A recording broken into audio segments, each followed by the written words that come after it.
Well, what's going on, YouTubers? My name is Robert Serrano Jr., natural born thriller.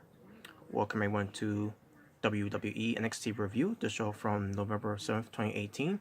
Your commentators were Vic Joseph, Nigel McGuinness, and Percy Watson.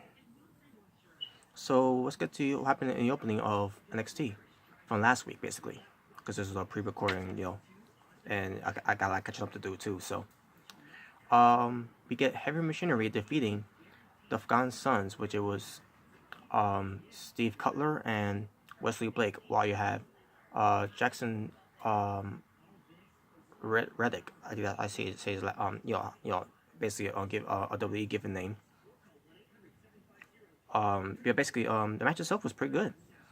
By the way, Henry Machinery is Tucker Knight and Aldous Dosovich, and the match itself, like I said, it was pretty damn good. A good tag team match here, and like I said, Heavy Machinery ends up going over on the Forgotten Sons. So I guess they're gonna start this new rivalry, and the Forgotten Sons are starting off on a rivalry against Heavy Machinery. So we'll see how that turns out. And yeah, I thought it was pretty good. We see Candice LeRae was being interviewed by a reporter, and Candice LeRae looked like she was annoyed. I guess they're gonna do something where Candice LeRae is gonna end up turning heel somewhere down the line. And basically, she was asking about this whole thing with Nikki Cross. I think it's funny, ruin people's lives and all that.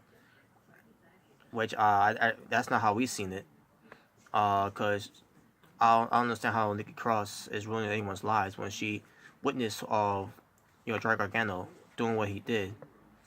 You know, so if anyone, against Ray should be mad at anyone, it should not be Nikki Cross. It should be her husband, Johnny Gargano. But at the same time, we're gonna see how this leads up with Candice LeRae. I guess eventually she's gonna turn heel. I'm assuming that's what their plan sees what Candice LeRae, what she's doing, especially when she's carrying herself too. So it would surprise me if Candice LeRae ends up turning heel somewhere down the line where it's going to be end up a feud between Candice LeRae and Nikki Cross. So we'll see what happens with that. Next we get Kathy Kelly interviewing the NXT Women's Champion Shayna Baszler, and she was also with Jessica Mendux and Marina Shafir. And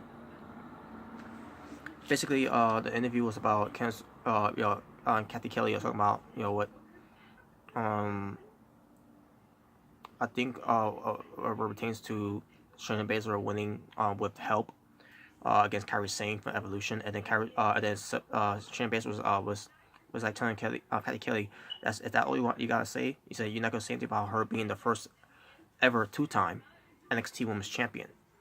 Well, it was nice that she mentioned that too. And all of a sudden, where Regal shows up, and all of a sudden, Regal lets Shayna Baszler know that at Takeover War Games between Kairi Sane and the NXT Women's Champion Shayna Baszler, it's going to be a rematch where it's going to be 2 out of 3 falls. That is going to be awesome, folks. And Shayna Baszler was looking like she didn't want to Kairi Sane to have that match with her. So we'll see what they do with that with that story, with the story that type of storytelling in the match, which I think is going to be great. So they're going to clash once again, and we'll get to that momentarily when I do the preview. Eventually. Next, we get Dakota Kai defeating Tainara Conti, and folks, where it pertains to Tainara Conti, she's supposed to be from Brazil, which she is, and she's trained in Brazil. Where it pertains to being a black belt and everything, where with Sujitsu, and she's got a nice fighting background, but when she comes into the scene of wrestling, and then she has the look on her face like it's like I can't take her seriously.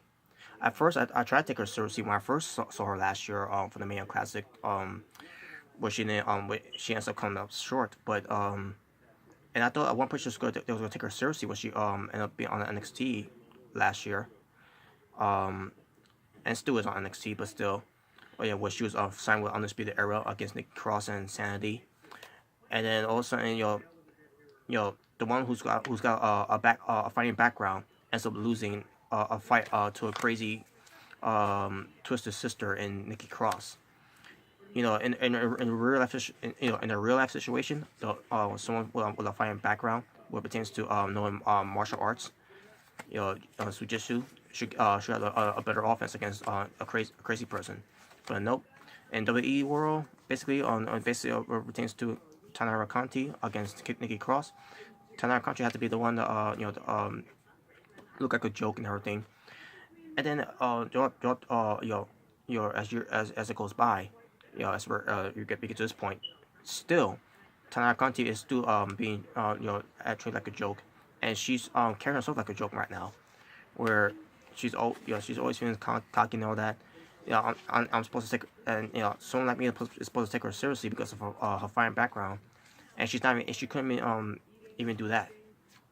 She's almost down the line to be in the territory of Aliyah in NXT. So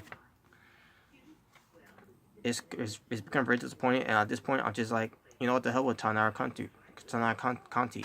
She's beautiful, good looking, all that. She's got a nice physique, and I'm pretty sure she still has a proud fighting background with her being a black belt and everything, and she carries that with pride. But she being portrayed with a character being portrayed where she's supposed to care about what she's trained from and all that, and where she came from, and then she doesn't show that on the scene in wrestling. I can't take her seriously. I can't get behind that. I can't be a fan of that. So Dakota Kai ends up winning against Tanara Conti, which is good because Tanara Conti at this point I'm done with her. I'm done with her. I don't take her seriously anymore. So, and it's a damn shame. And it's a damn shame. So next we get Kathy Kelly interviewing Mia Yim. Mia Yim is talking about how she's excited to be on NXT. She's proud to be on NXT roster for the women's division. She wants an opportunity for the NXT Women's Championship in the future. All of a sudden, we get Bianca Belair coming out of nowhere. She bumps into her, she's being rude and all that, and she's like saying, and Bianca Belair is like saying to Mia Yim, "Excuse you," and then Mia Yim's like, "Oh, do you have a problem with me and all that?" And Bianca Belair just let her know that she has a problem with her of trying to cut in line and everything. That she just got there, and and because she won one match means that she wants an NXT Women's Championship. While meanwhile, Bianca Belair has been on the scene before her, NXT, and winning matches, and she says that she is on the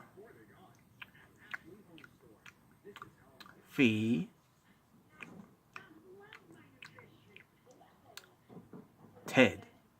Because and the reason I did that sound because she was chewing gum, and I thought that was pretty cool the way she was doing it too. So basically, Mia Yim was like, "Oh well, that's not her problem," and it's like, "Oh, why you got a problem with me with that for?" And then all of a sudden, there's Bianca Belair talking all ghetto to her. Mia Yim, who also knows how to talk ghetto too, talks ghetto back at her. So I guess that's gonna be the next feud for Bianca Belair.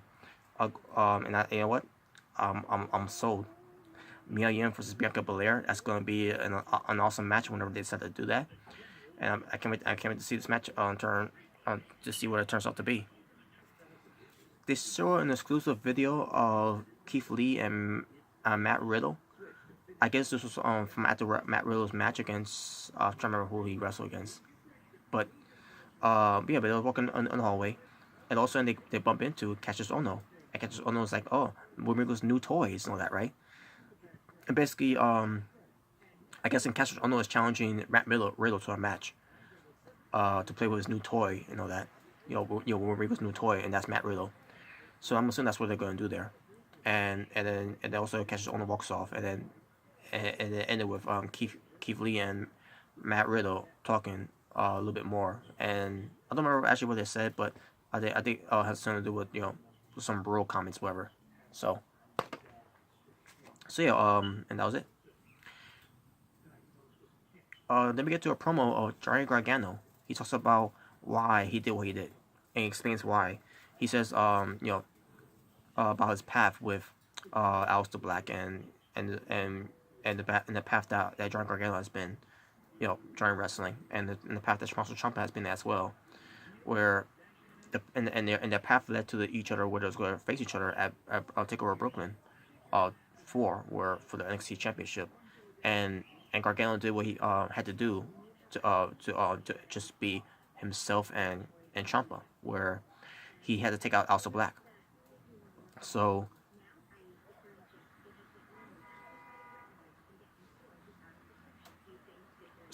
basically he has a going to his own place that he never thought he'd go to.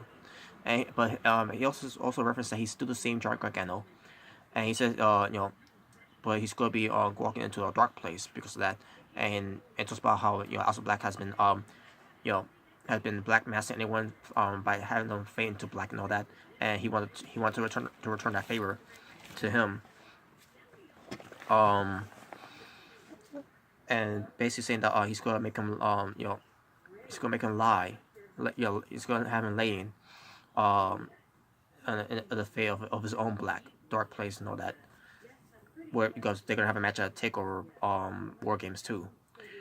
And basically, John Gargano was walking at the place where at the area where the attack that happened with Aleister Black in the first place, which was it was nice that it was done that way too. And when he went to a spot where where it all happened, where Aleister Black was taken out by John Gargano. So yeah, very good promo by John Gargano. So I guess they're saying here is that Gargano did what he did, out of selfishness, and he basically also did it where he wanted Aleister Black to know how it feels to be fade into black, and also about John Gargano that he's not he's not a bad guy, he's not evil, he's still the same old John Gargano. Despite how the fans feel and despite how anyone else feel about attacking their precious fan favorite in Aleister Black. So yeah, and that was basically it. Next we get William Regal making an announcement for the next NXT show, which I haven't got a chance to watch yet, which is one of the two teams will fight for an opportunity for one of the teams to get an early advantage in the first ever not the first ever in the War Games match. It's been done before in wrestling. For example, where it pertains to WCW, NWA, which I want to say at the time, Jim Crockett's promotion, TNA with their type of War Games match called Lockdown, and so basically what it means is that let's just say someone like Roger Strong versus someone like Ricochet, and Roger Strong wins, then his team will get the early advantage where it pertains to War Games, where it's going to be again either it's going to be one of the of Undisputed Era in the match, and then one of the other teams that Undisputed Era is going to go up against start the match first, and then once the countdown begins, all of a sudden Undisputed Era one of the teams that Undisputed Era will get in there, and it'll be a 2-on-1 situation. Two Undisputed Era members. Let's just say Red Dragon, Kyle O'Reilly, and Bobby Fish against let's say Raymond